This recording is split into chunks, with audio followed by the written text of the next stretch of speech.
Shalom saudara yang dikasih Tuhan, bersyukur kalau hari ini kita bisa kembali merenungkan firman Tuhan untuk lebih lagi mengerti isi hati Tuhan bersama-sama. Apalagi hari ini tema yang kita renungkan adalah sebuah tema yang mungkin jarang dibahas secara mendalam. Apalagi di khotbah ya, padahal ini sangat penting bagi kehidupan kita sebagai pengikut Kristus. Karena hari ini saya mau mengajak saudara untuk merenungkan tema mengenai kesehatan jiwa dan mental kita. Tentu di tengah kesibukan, tuntutan pekerjaan, keluarga, pelayanan, seringkali kita begitu fokus pada apa yang terlihat di luar. Seperti image kita, aktivitas kita, pencapaian kita, dan seringkali tanpa sadar kita sebenarnya sangat kelelahan. Tapi terus dipaksa untuk menggunakan topeng agar kita terlihat baik-baik saja. Mari ambil waktu sejenak hari ini untuk dengan jujur datang kepada Tuhan dan juga bertanya kepada diri kita sendiri. Bagaimana sebenarnya kondisi batin kita yang sesungguhnya di hari ini.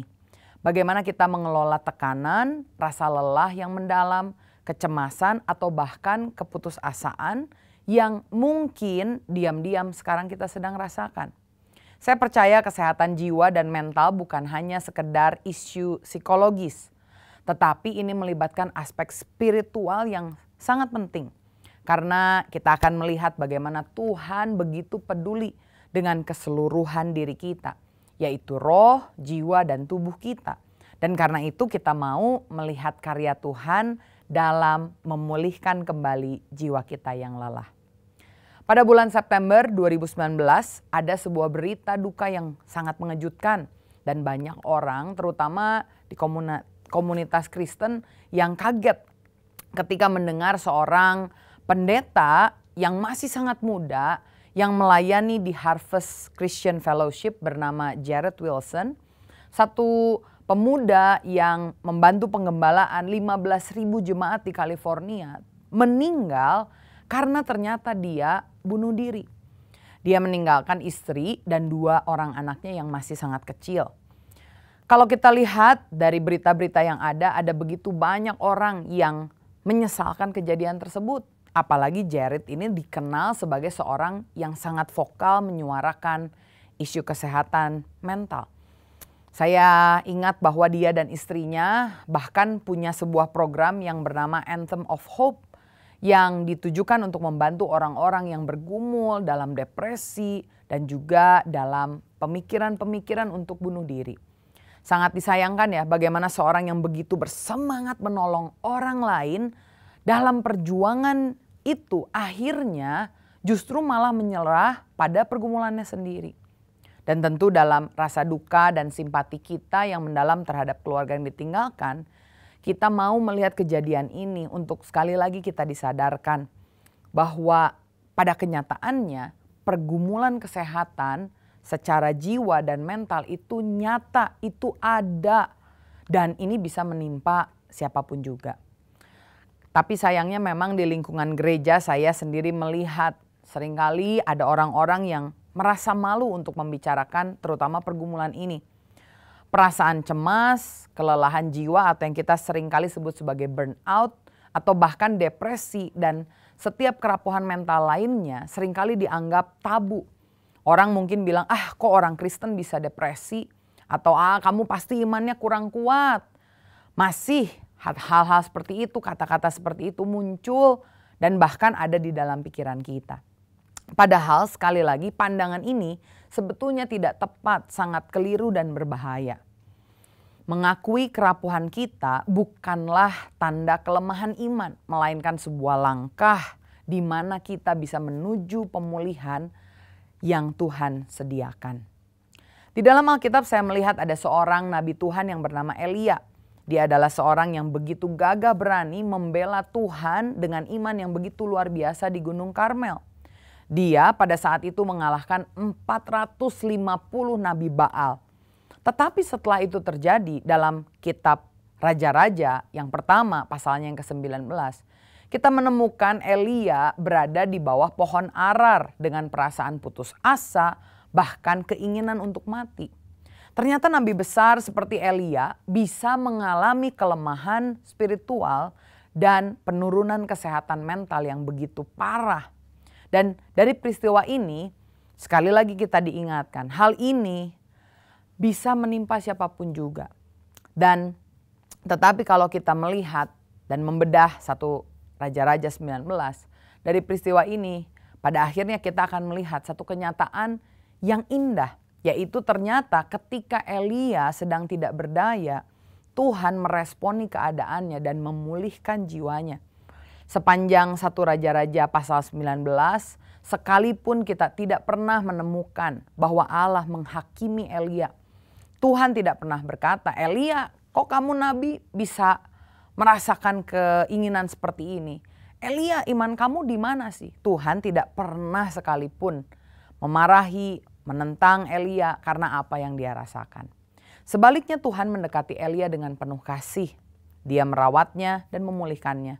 Dan dari cara bagaimana Tuhan menolong Elia, kita bisa belajar bagaimana seharusnya kita, saya dan saudara, meresponi kalau ada di antara kita yang mengalami kelelahan jiwa, kita belajar meresponi keadaan ini dengan benar.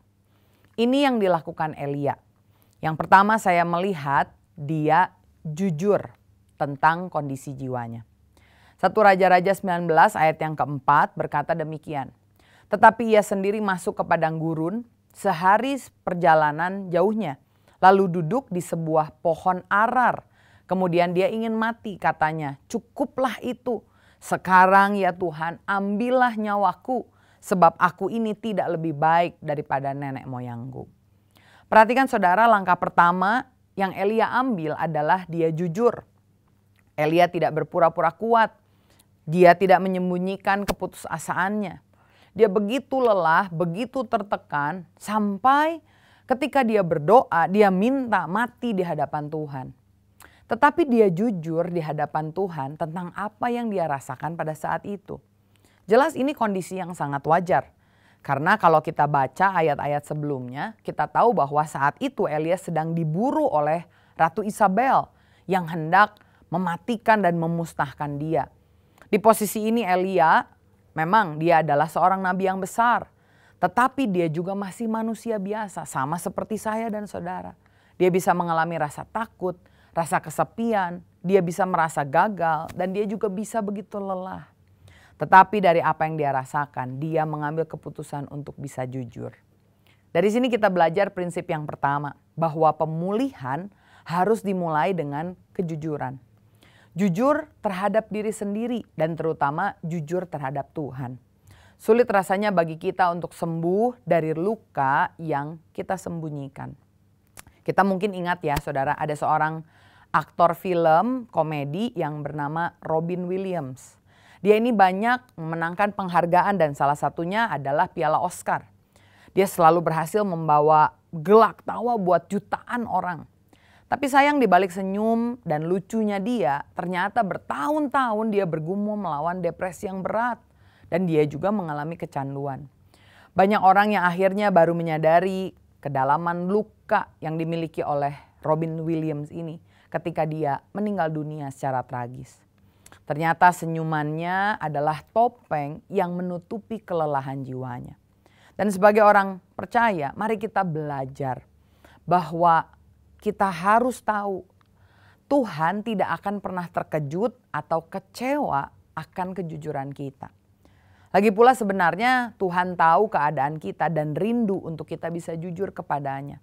Karena itu hari ini kalau ada saudara menderita, merasakan perasaan-perasaan demikian. Yang pertama, belajarlah jujur kepada Tuhan. Dalam doa saudara bisa utarakan semua keluh kesah, ketakutan, keputusasaan. Jangan takut Tuhan marah, tapi belajar untuk jujur. Karena Tuhan sebetulnya sudah mengenal hati kita. Tapi Dia menghargai kalau kita bisa datang dengan jujur. Lagi pula ketika kita jujur kepada Tuhan, sebetulnya kita sedang jujur juga kepada diri kita sendiri. Kita mengakui bahwa ya, saya sedang tidak baik-baik saja. Karena itu jangan biarkan kalau saudara punya rasa takut dihakimi, dianggap kurang rohani, dianggap takut membebani orang lain. Jangan sampai saudara membiarkan hal-hal ini menghentikan saudara untuk jujur. belajarlah untuk jujur kepada diri sendiri. Dan yang ketiga, saya lihat penting juga untuk saudara bisa belajar jujur kepada orang yang tepat. Kejujuran sekali lagi adalah pintu gerbang dari pemulihan. Hari ini di layar saudara saya akan tampilkan satu link yang saudara bisa akses untuk mendapatkan konseling dalam pergumulan saudara melalui pelayanan di gereja ini.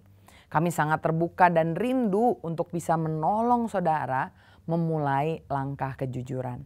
Jadi kalau ada, sekali lagi saudara bisa akses link ini, kemudian isi, dan nanti salah satu dari konselor kami akan menghubungi saudara.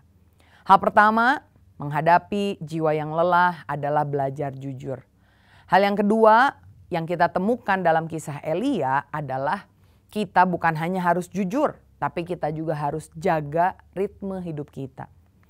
Setelah Elia jujur, apa yang Tuhan lakukan?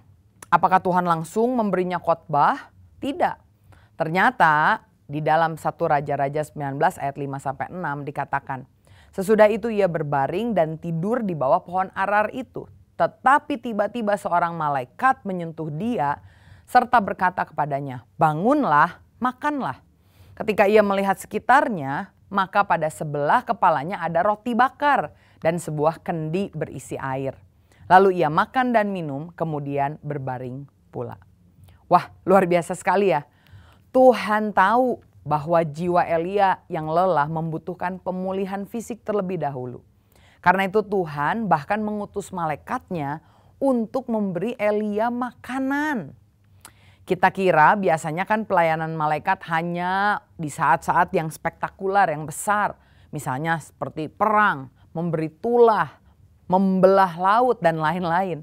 Tetapi ternyata untuk hal yang sepertinya dianggap sederhana, Tuhan tidak segan mengirimkan malaikatnya untuk memulihkan keadaan fisik dan kemudian memulihkan jiwa Elia.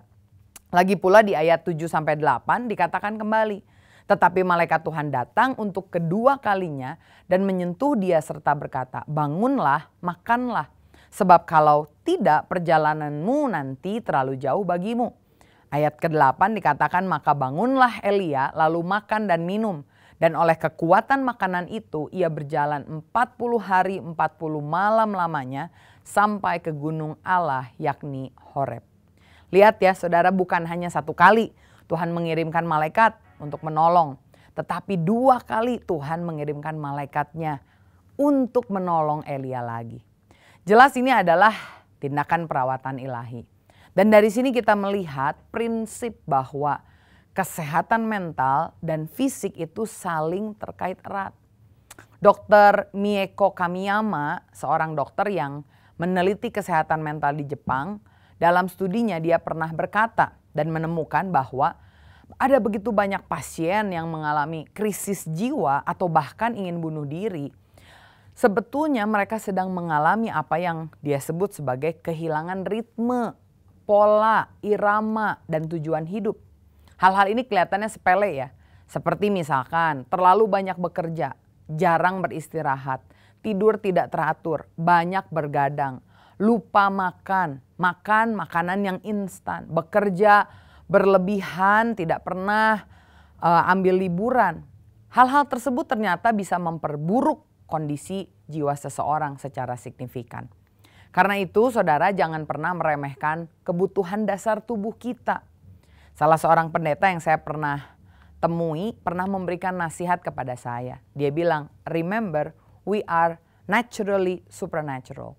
Artinya kita ini memang orang yang supranatural. Bukan hanya bertubuh ya, tapi kita punya roh. Tetapi jangan lupa kita juga bukan hanya makhluk yang punya roh. Tetapi kita juga bertubuh dan tubuh ini tentu harus dirawat.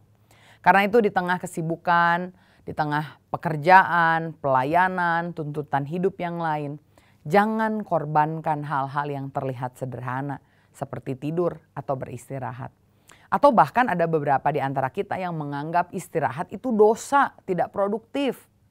Kita perlu lihat Tuhan memberikan kita teladan untuk beristirahat. Setelah selesai menciptakan dunia dalam waktu 6 hari, di hari yang ke-7 dikatakan Allah beristirahat. Kita tahu Allah tidak pernah lelah, dia selalu bekerja. Tetapi dia ingin memberikan pola teladan buat kita untuk kita ikuti. Karena itu perhatikanlah pola ritme hidup kita. Perhatikan pola makan kita. Kurangi makanan instan yang bergula tinggi. Atau mungkin sekarang dengan mudah kita membeli lalu diantarkan melalui aplikasi online. Tapi kita belajar mulai kembali ke hal-hal yang sederhana. Jaga ritme hidup kita, buat jadwal, bagaimana kita istirahat, bekerja, olahraga, kita menikmati hubungan dengan sesama. Dan kita lihat ini sebagai bentuk ibadah.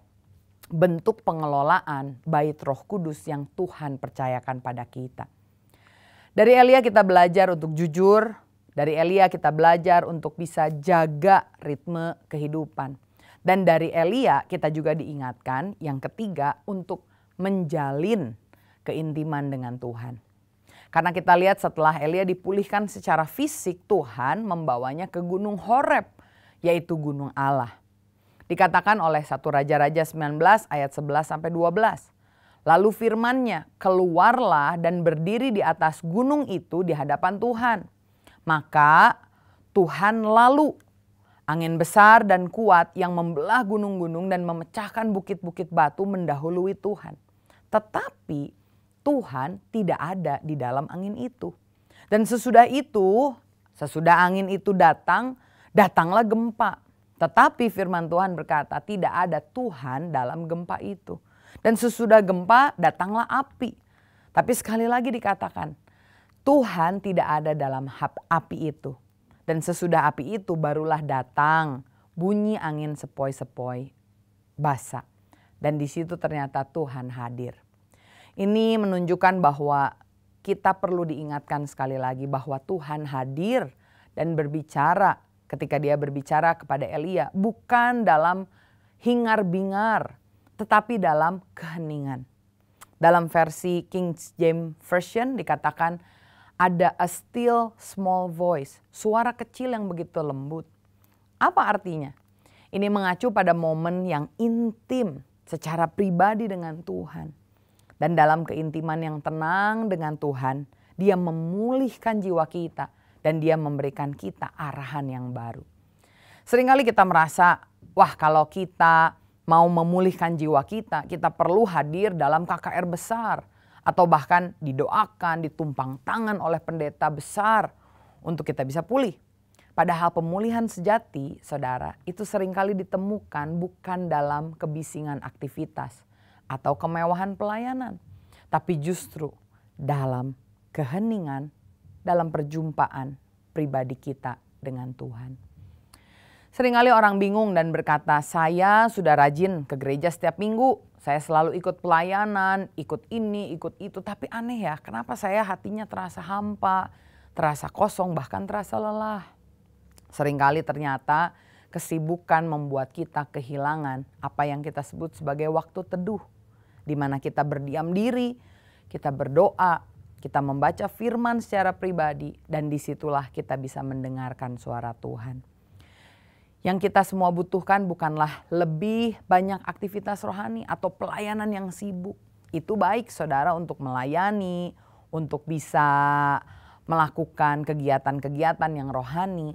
Tapi terlebih dari itu kita membutuhkan hubungan yang intim dengan Tuhan. Dunia seakan-akan membuat bertemu dengan Tuhan dalam keintiman, keheningan seperti hal yang kurang produktif. Tapi justru sama. Kalau dalam pernikahan mungkin kita suka liburan, suka jalan-jalan. Tapi tetap ketika liburan, jalan-jalan kalau tidak ada komunikasi yang intim. Kalau tidak ada kedekatan yang dirasakan antara suami dan istri. Jalinan pribadi yang kurang erat itu tidak menguatkan pernikahan. Karena itu marilah jalin waktu pribadi yang tenang dengan Tuhan setiap hari. Hindarkanlah gangguan seperti handphone, terlalu banyak notifikasi yang ada.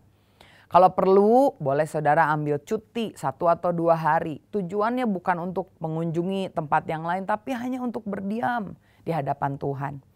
Cari juga tempat tenang.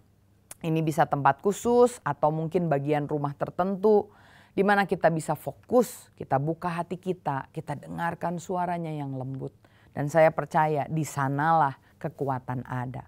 Penghiburan dan arahan sejati ditemukan.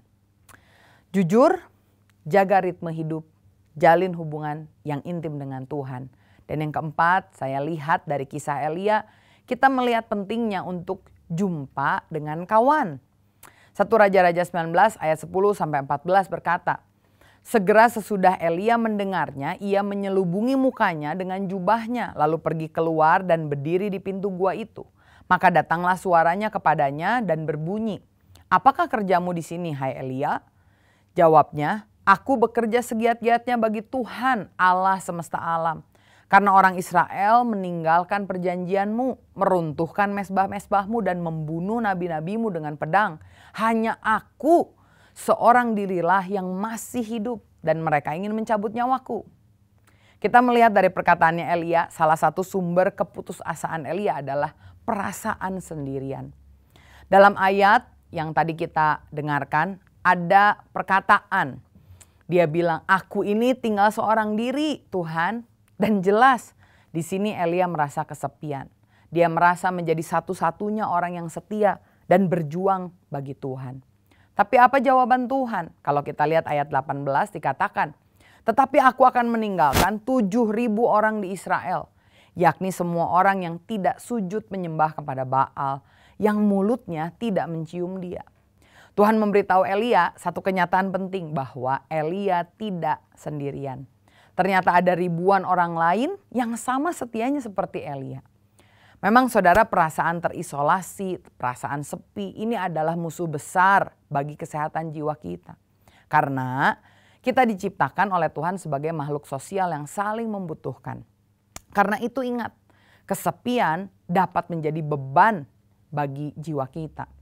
Sementara di sisi lain, pertemanan, komunitas yang sehat ini sangat dapat menolong kita dalam proses pemulihan. Saya pernah dengar di Korea Selatan, di mana pada masanya kekristenan melejit begitu luar biasa. Tetapi ada ditemukan anak-anak muda di dalam gereja yang mati bunuh diri dan berkata dalam surat terakhirnya, aku aktif dalam persekutuan pemuda di gereja, tapi tidak ada seorang pun di sana yang benar-benar tahu bahwa aku sedang bersedih, bergumul, dan bahkan ingin mati. Ini adalah sebuah tragedi yang seharusnya tidak terjadi dalam tubuh Kristus. Iblis ini selalu berusaha, walaupun saudara ada dalam komunitas, dia akan selalu berusaha membuat kita merasa terisolasi. Karena itu jangan mau ditipu saudara, dan jangan hidup dalam isolasi. Tuhan menempatkan kita dalam sebuah komunitas bukan tanpa alasan. Di dalam Galatia 6 ayat yang kedua dinyatakan bahwa gereja Tuhan adalah tempat di mana kita saling dipanggil untuk memperhatikan, menguatkan, mendoakan, dan menanggung beban satu dengan yang lain. Saya tahu mungkin terasa berat, malas, mungkin rasanya percuma bertemu dengan seseorang saat kita kelelahan secara jiwa. Tetapi belajar untuk menjumpai sesama orang percaya. Bangun hubungan yang otentik dan mendalam. Belajar berani untuk terbuka dan minta dukungan saat kita membutuhkannya. Sekali lagi di layar saudara saya tampilkan satu link yang saudara bisa akses untuk mendapatkan konseling dalam pergumulan saudara melalui pelayanan di gereja ini. Kami ingin kalau saudara merasa sendirian, saat ini mungkin menonton di dalam kamar, sudah berhari-hari tidak bertemu dengan orang-orang lain, saudara perlu membuat kontak ini. Saudara perlu tahu bahwa engkau tidak sendirian dan kami mau mendukung saudara. Ada komunitas yang kami bisa arahkan untuk saudara menemukan kembali semangat hidup. Tapi buat saudara yang merasa hari ini saya baik-baik saja, belajarlah untuk menjadi teman yang hadir, yang mau mendengar tanpa menghakimi. Saya mendengar kalau ada orang yang butuh pergumulan, ada orang yang ada dalam pergumulan, sebetulnya mereka hanya membutuhkan 8 menit dari waktu saudara. Telepon, bertemu hanya 8 menit dan itu akan membuat orang lain merasa lebih baik. Bagi saudara seiman kita yang mungkin ada dalam pergumulan, belajar untuk ada di sana menjadi jawaban.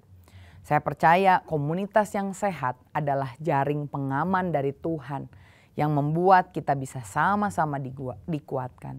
Karena itu, jumpai sesama saudara seiman kita. Jujur, jaga ritme, Jalin hubungan dengan Tuhan, jumpai kawan, dan yang terakhir yang harus kita pegang adalah janji Allah yang menyegarkan jiwa agar kelelahan jiwa kita sirna.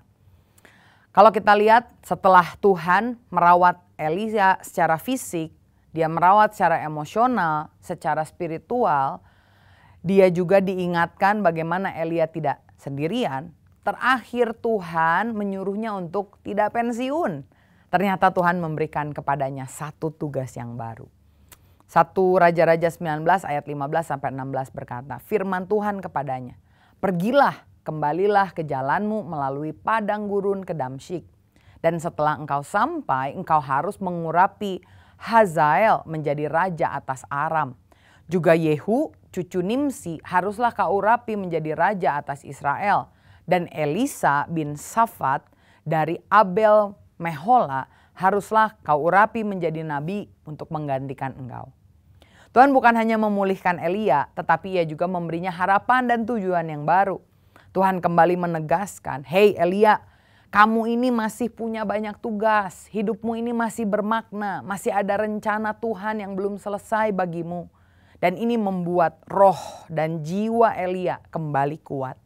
Sebab janji Allah dan panggilannya ini memberikan kita harapan, dorongan, semangat, tujuan, dan kekuatan baru yang menyegarkan jiwa kita. Karena itu ketika kita merasa hidup ini hampa, hidup ini gagal, banyak baca firman, kembali ingat janji Tuhan, ingat rencana Tuhan buat hidup kita. Baca dalam firman Tuhan begitu banyak apa yang Tuhan ingin kita kerjakan. Dan itu yang membuat semangat kita kembali bangkit. Seorang pria dilahirkan tanpa tangan, tanpa kaki, namanya Nick Vujicic. Dia mengalami masa keputusasaan yang begitu mendalam. Saat muda bahkan pernah mau mencoba bunuh diri. Tapi dia menemukan satu ayat dalam firman Tuhan. Yeremia 29 ayat yang 11. Ayat itu mengatakan kepada dia bahwa rancangan Allah adalah rancangan damai sejahtera. Rancangan hari depan yang penuh harapan. Dan Nick kecil memegang janji ini. Mulai dari hari itu hidupnya berubah total. Imannya pada janji Allah memberikan kekuatan untuk bangkit. Hari ini hidupnya menjadi inspirasi dan kesaksian tentang kuasa Tuhan bagi jutaan orang di seluruh dunia. Mungkin saat ini saudara merasa lelah, gagal, atau putus asa. Mungkin saudara merasa hidup ini sudah tidak berarti lagi. Dengarkan saya baik-baik. Jangan menyerah. Pegang teguh janji Allah. Dan dalam firman-Nya kita bisa menemukan kenyataan bahwa Tuhan belum selesai dalam hidupmu. Dia sanggup memulihkan, menyegarkan, memakai hidupmu kembali untuk kemuliaan-Nya. Bahkan mungkin dengan satu cara yang saudara tidak pernah bayangkan. Tapi percayalah, selama engkau masih hidup, masa depanmu di dalam Kristus masih ada harapan. Masa depanmu indah di dalam Dia. Dia akan menuntun, membawamu berjalan bersama-sama dengan Dia dari satu hal ke hal yang lain. Karena Dia adalah Allah Immanuel. Saudara yang terkasih, hari ini kita melihat kisah Elia.